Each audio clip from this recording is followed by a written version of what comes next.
Good morning mga kalibre. Nandito kami ngayon sa lugar ng Lukban.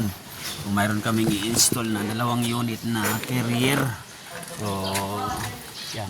Sobrang taas yan mga kalibre. Tingnan nyo yan siya. Dili ko. So, wala kaming scaffolding pero kayang-kaya naman i-install yan.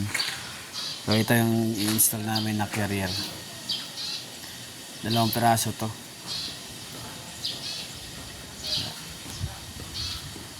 Taas. Saan dumaan si Jay? Ay doon. Oh. Ano to? Apartment? Yan, apartment din ito. Lalagyan ng aircon.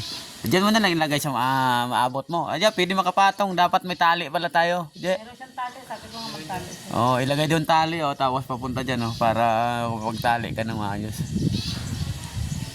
Pwede i-akit yan yung ladder. Saan? Yun. Oh, talian lang. Sa tali nga. Oh. Para pwede siya mag-declare. Hindi, pwede ang ladder pa pag ano, no? Talian niya lang din. Kasi madulas kasi yan ang ano na yan eh. Bubong na yan, madulas yan.